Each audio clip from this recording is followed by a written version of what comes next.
it has been quite some time since I made my last video. This time I'm going to be talking about the adventure I did in 2020 together with Emma Svensson when we climbed all of Sweden's 2000 meter peaks. So I'm going to be sharing with you all that I learned during these trips, my best tips and tricks, and why you should head out into the wilderness, into Sarek, into the Kebnekaise mountains, because it's truly amazing,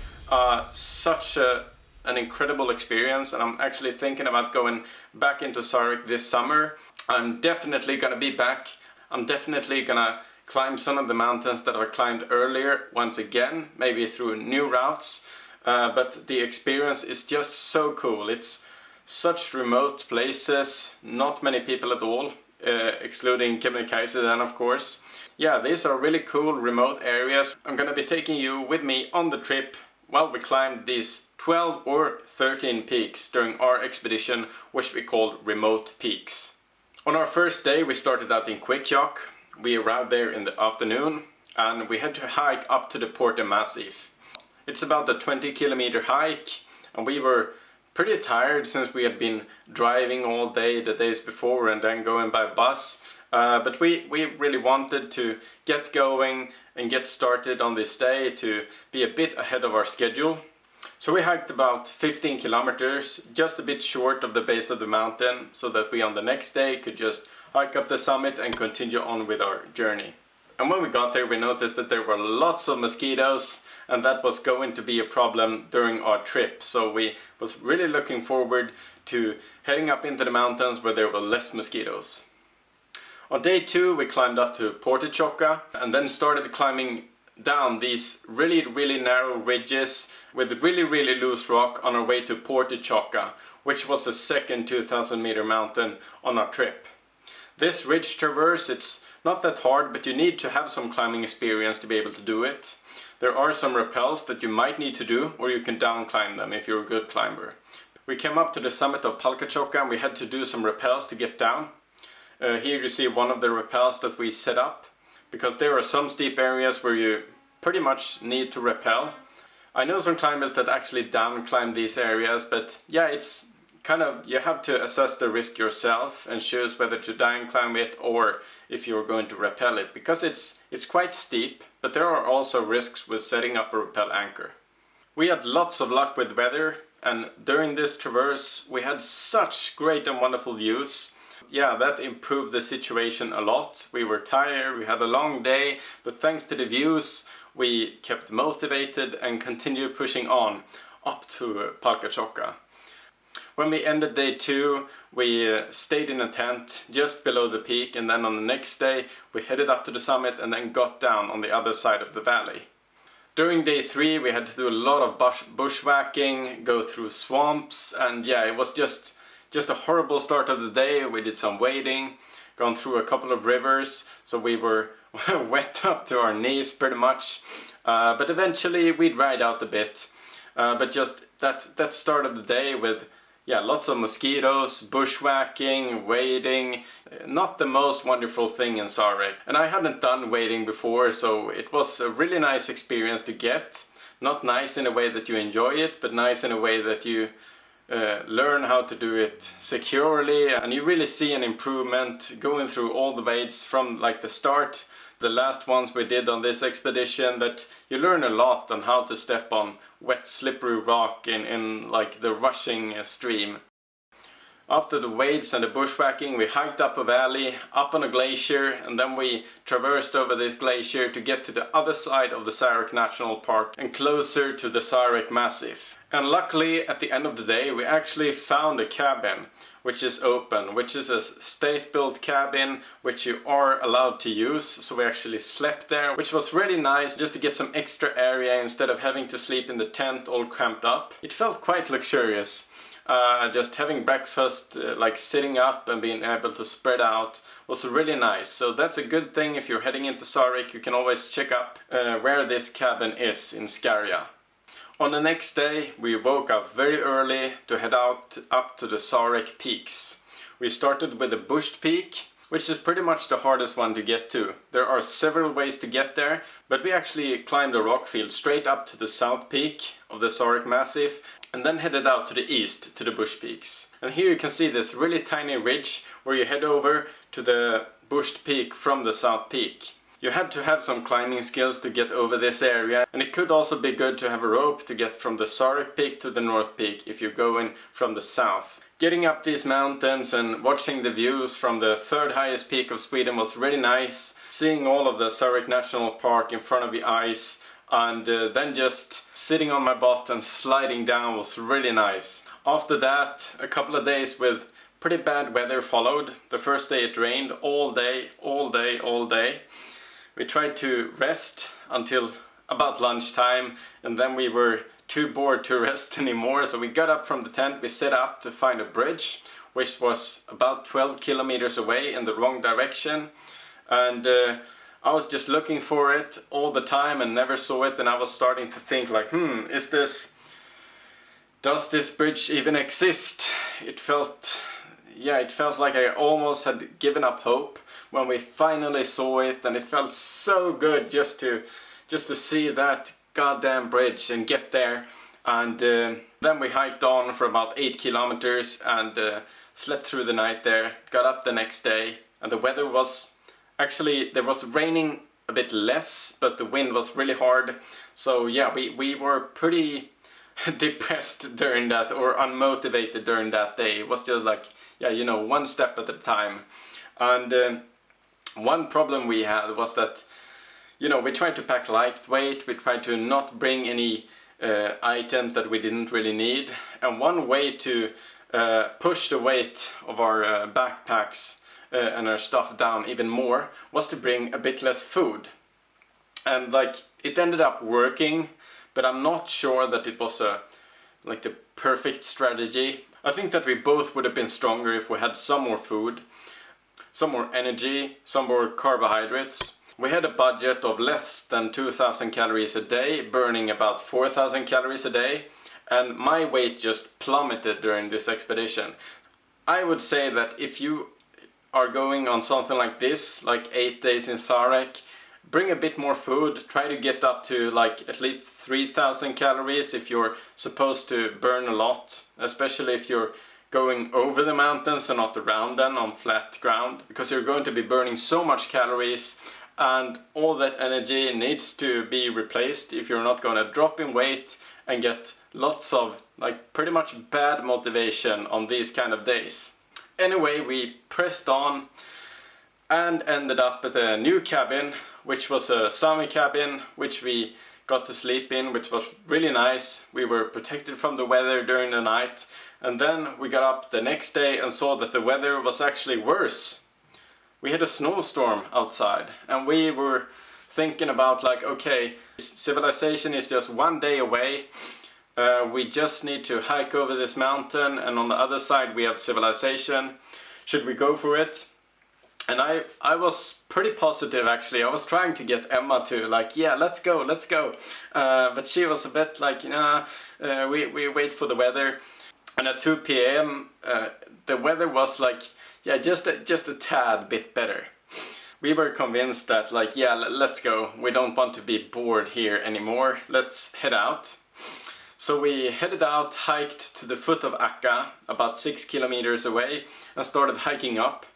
And when we got to Ahkka, the weather was turning a bit worse for every minute. It was pretty cold at the base, and it got even colder as we went up. On Ahkka there was pretty much winter conditions. When we got to the first peak, we could still see the sun, we could still see the sky. Going further and closer to the second peak, we went into the clouds, and the temperature just dropped straight down.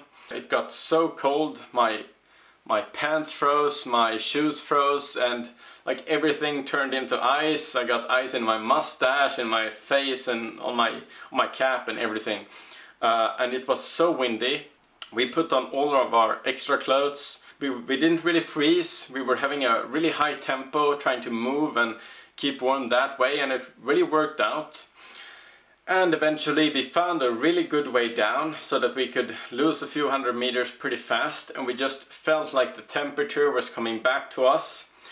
Yeah, I just remember that feeling that like, yeah, that was like almost a close call. If we would have been up there for a long time, we would have gotten frost bites. And yeah, I remember that feeling. And then also seeing this great scenery with the sun, the midnight sun coming through the clouds, seeing Enonjelme down at the Ahkka lake, seeing Ritsem, and yeah, the clouds dancing in the sun streams. I think it was the most beautiful thing I had ever seen, and it felt so lucky to be there. And all that lack of energy, I just felt like, yeah, it came back to me, the energy, and I was ready to push on to get to Enonjelme. Even though I was running on spare energy, that's when I felt we are going to make this. We have done the first 8 or 7 peaks, depending on how you count it.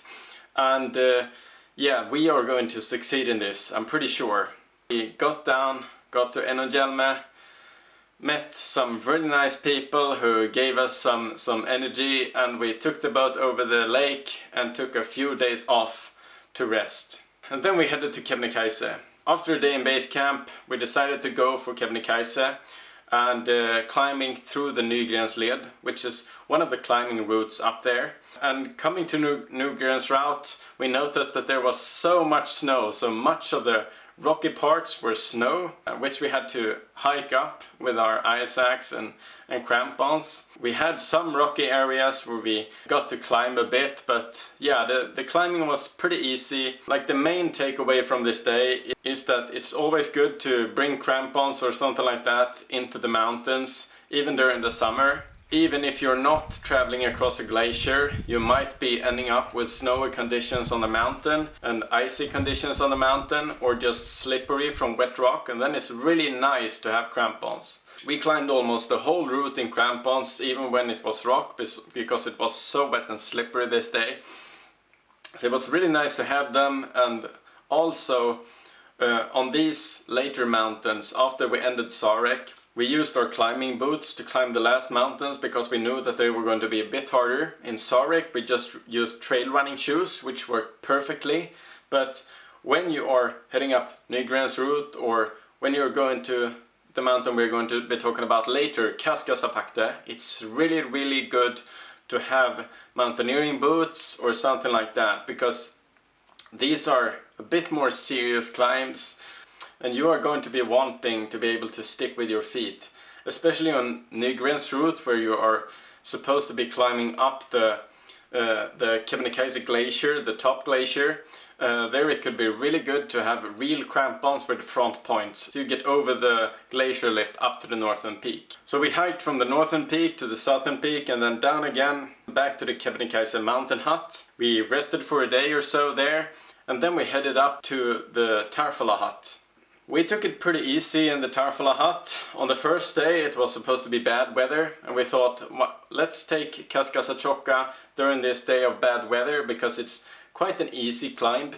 So we took the easiest route up, and we ended up in this big whiteout. Getting closer to the top on Kaskasatjåhkka, the top is pretty much flat, and you don't really know which direction you are supposed to go, because when you've hiked a bit on the top, it's like, yeah, everything around you is white and flat, and you don't really know which way is up.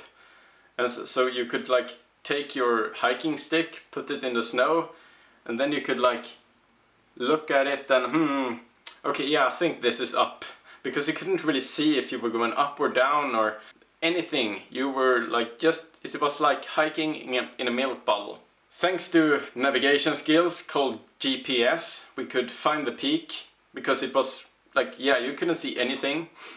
We found the peak, got to the peak, tagged it, and then hiked down. After that, we got up the next morning and hiked on to Kaskasapakte. Kind of a dream for me to climb, because Kaskasapakte is one of the hardest mountains in Sweden to climb. So when we looked at the forecast, the weather was going to be okay. Ended up, the forecast was lying. The weather here was horrible. It was first raining, then snowing, and ice and snow started to build up on the mountain as well. We had some hailing during the way as well. This is a climbing mountain.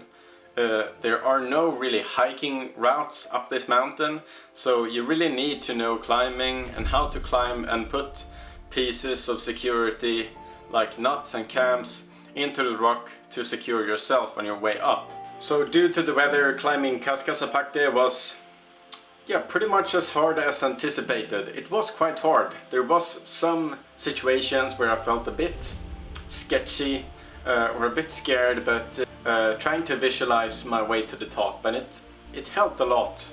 And eventually we got there, and the sensation of just seeing the Tarfala Valley, the Kebnekaise mountains around us, once again getting a really nice view, it was so nice.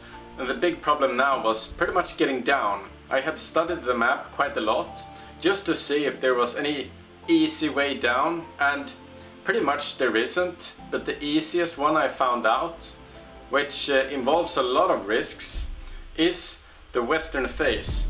The western face of Kaskasapakte is not as steep as the other sides, but it has a lot of loose rock, so you need to be really careful going down. We did a few rappels, and then we down climbed, and kind of like, you slip some, but in a safe manner, and then you hike down snowfields, and eventually we got down and pitched our tent. After this 16-hour long climbing day, our ankles were so tired from all the climbing with crampons, and it just felt so good to take them off, to pitch the tent, to get in the tent, and just when the rain started pouring down, hide in the tent and try to dry out a bit and rest. So waking up the next morning with some new energy, we had a 22-kilometer hike in front of us. So we hiked all the way from our small little base camp at the foot of Kaskasapakte all the way to the Vistas hut, where we stayed for a night just to rest and have a really nice rest day there. And after that we got ready to head to Sielmatjåhkka, the last of our 2000 meters peaks we had to climb. Sielmatjåhkka became a 2000 meter peak in 2016. It was there before, but it got a new measurement in 2016, surpassing 2000 meters with a new measuring technology, which was really fun for us, because most of the people who had done all the 2000 meter mountains before, they hadn't included Sielmatjåhkka, so we had a new mountain to add to our list. And I was really looking forward to it, because this was pretty much the mountain I knew the least about. After studying the maps quite a lot before our expedition, we had found a route that we could take up from the Vistas Valley, climbing over the glacier and up to the peak of Sielmatjåhkka. The Vistas hut resides at around 800 meters of elevation, and the top at around 2000 meters, so we have 1200 meters to go in one day. It ended up being not such a long day as we would have imagined, because the route was so good. We hiked up the gorge, up to the foot of the glacier coming from Sielmatjåhkka. Then we climbed up the glacier, hiked over the glacier, up to the ridge of Sielmatjåhkka, and then we got to the peak. We knew that the way down was going to be pretty easy. We had lots of energy. We had good weather the whole last day. The weather was just perfect. And I felt so relieved that this 3-week project was coming to an end, because actually I was kind of feeling a bit homesick, and it was going to be so good to get home to sleep in my own bed. Now 1.5 years later, I'm actually longing back there, so I'm really looking forward to this winter and this summer going back to the Swedish mountains, going skiing, going climbing. Remote peaks, as we call our projects. Well, my main takeaways are that we have lots of mosquitoes in Sweden. Try to protect yourself as good as you can, because it's really hard to get better protection when you're out. If you really hate mosquitoes, try to go in the autumn maybe, or in the early spring. The problem with those two seasons is that you get a bit more rain or snow, and that you also have colder temperatures. In the middle of summer you're going to have warmer temperatures on all elevations, but on the other hand, more mosquitoes. The second takeaway is that maybe you don't have to bring as much food as you would eat during like a regular hard training week or something like that. I think that you can cut back a bit, but not as much as we did. I think that our strategy wasn't optimal. I think that we could have added maybe 1,000 more calories a day. I don't think that the food shortage would have affected us so much. So yeah, think about maybe bringing 3,000 calories a day or something like that. Of course it depends on your body weight, on your training, etc, etc, and lots of things. And also if you're doing flat hikes or if you're like us and hiking over the mountains. The next thing I take with me is that my preparation in training went really well. I had been running a lot, I had been climbing a lot, I had been trad climbing a lot to prepare for this, and yeah, it really helped. I felt like my body was almost recovering at the same pace that I was breaking it down, which made me feel like I had prepared just the right way. So training is a really good preparation for mountains. Who could have known? And last but not least, the Swedish mountains are beautiful. Get out there.